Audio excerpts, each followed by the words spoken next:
The 2026 Grammy nominations just got announced, and for rock, metal, and alternative artists, it's actually not bad. They don't suck. Across the board, I mean that too. They're really not bad. A lot of people in the comments will say the Grammys don't matter, it's just a dumb award, but every year, people talk about it. And when one of the awards actually goes to someone that people care about, they're happy. So, yeah, let's talk about the Grammys. Thanks to Consequence and Loudwire for putting all this together for the images and graphics I'll be showing to make it a little easier. Let's start with the heavy stuff with Best Metal Performance. Last year, Gojira won, and I loved it because they earned it. This year, we start with Dream Theater's Night Terror, Ghost, Lachryma, Sleep Token's Emergence, Spiritbox's Soft Spine, and Turnstile's Birds. Get used to hearing Turnstile a lot because they have 5 nominations. Spiritbox is on here for the 3rd time for Best Metal Performance, and Sleep Token has several nominations this year as well, including 2 who has an additional. Of these 5 nominations, I would say Spiritbox, Soft Spine. I think it's the best metal performance of these 5 that actually stands up for metal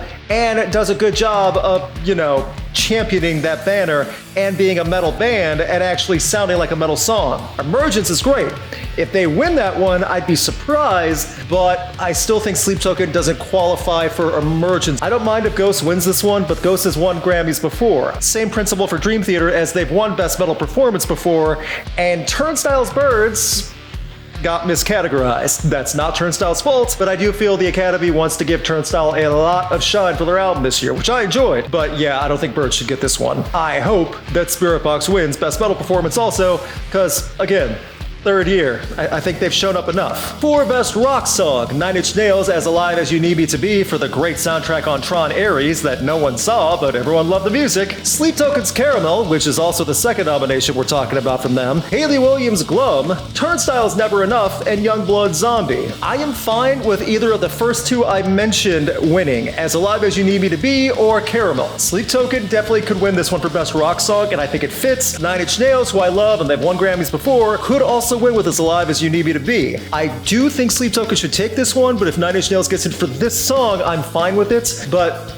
yeah, I think Sleep Token should get this one. Hayley Williams is awesome. Turnstile's Never Enough does fit for the best rock song on here, and Yungblud is awesome. However, you're gonna hear more about my thoughts on him coming soon. Soon as in right now, Best Rock Performance. You Should Not Be Doing That from Amyl and the Sniffers, The Emptiness Machine from Linkin Park, Never Enough from Turnstile again, Mirtazapine from Hayley Williams, and Changes, the cover from a fantastic Ozzy tribute show Back to the Beginning. That's from Yungblud featuring Nino, Bettencourt, Frank Bello, Adam Wakeman, and 2 from Sleep Token. This should go to Changes. That cover was fantastic. Yungblud made sure everyone knew his name, that he is a big deal now, and that he can cover Ozzy with Ozzy's blessing, and that Yungblud should be sticking around. When it goes to the best rock performance, it's Changes. No shade to anything else on here, but yeah, Yungblud and company should take this easily. I don't think any of the other 4 on here even stack up close. I kind of figures they would give Linkin Park something. It's the big name, and they want to make sure they have something for it, but that still doesn't mean the Emptiness Machine stacks up to that performance of Changes. Never Enough winning for Best Rock Performance also doesn't really sound right, and also I like Amyl and the Sniffers, but it's not beating out Changes. Will my thoughts mean anything? Does my logic ever mean anything with the Grammys? Probably not, but I do think Yungblud should take this one. Best Rock Album. This is one a lot of people always have something to say about. Deftones, Private Music, Haim, I Quit, Linkin Park, From Zero, Turnstile, Never Enough, and Yungblud, Idols. Quite the varied collection for rock album, I will say that. And again, they're gonna put Linkin Park on here because it's a big name. I was fine with From Zero overall as a product. I do not think it stacks up to any of the other 4 on this list. I thought Yungblud's Idols was fine, but I don't think it's really that high for best rock album either. Turnstile's Never Enough could win this. They really could. Haim's I Quit could win this. They could. You already know my bias though. I want Deftones Private Music to win, and they've won Grammys before. I think this is the best rock album of these 5. It's not my favorite album of the year, but it definitely is the best of these 5 as a complete album. I go for Private Music. I say Deftones. They could give it to Yungblud or Turnstile. I would not be surprised at least. And if Turnstile or Yungblud takes this, I'm not going to be upset. But I do think Deftones earned this one for Private Music, at least as a complete album that's best of the year.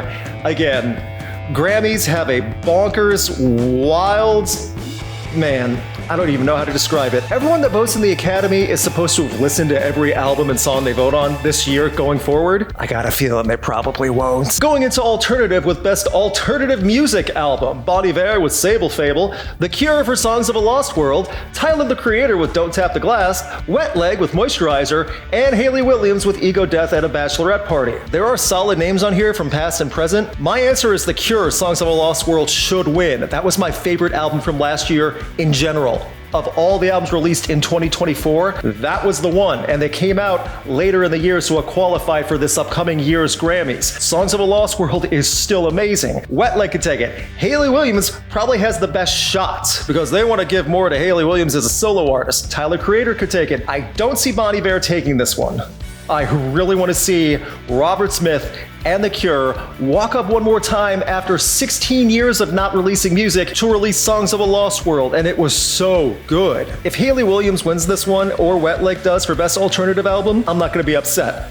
I really want to see The Cure take this one though. It's earned and it's well deserved. Finally, Best Alternative Music Performance. Everything is Peaceful Love from Bon Iver, Alone, The Cure, Seeing Stars, Turnstile, Mange 2 from Wet Leg, I am probably mispronouncing that, and Parachute from Hayley Williams. This is where I think Turnstile should take it. Seeing Stars belongs in this category for Best Alternative Performance. I think Turnstile winning Seeing Stars would also fit for the Grammy they've earned and deserved of these 5. Loved Alone from The Cure, again, kind of like the last category. Wet Leg, Bon Iver, Hayley Williams. Seeing Stars, this should be the one that Turnstile takes. That's a lot of nominations for Turnstile to only take one, but this is the one they should grab. The eligibility window for nominations for the Grammy spans from August 31st, 2024 through August 30th, 2025, which is a ridiculous window, and I still don't understand why they go from August to August. It will never make sense to me no matter how much the Academy or other people try to break it down.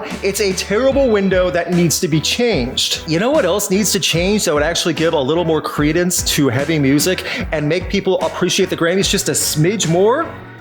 Have a metal album category.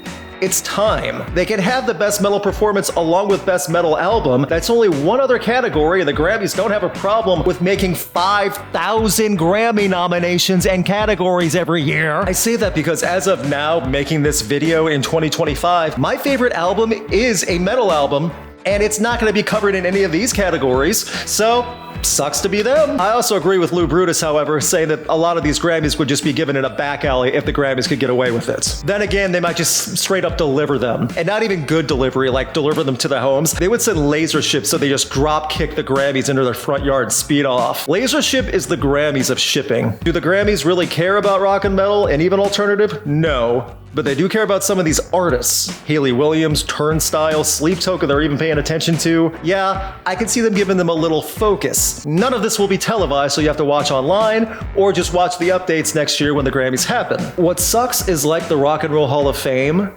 they could do so much more, but choose not to.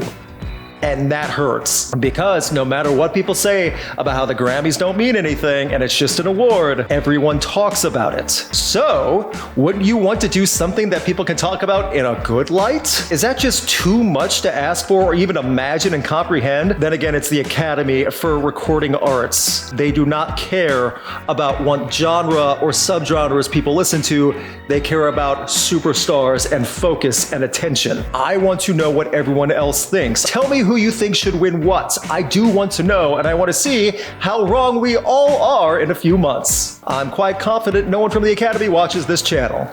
And if they do, please listen to the nominations that you're actually voting on. Please, finally.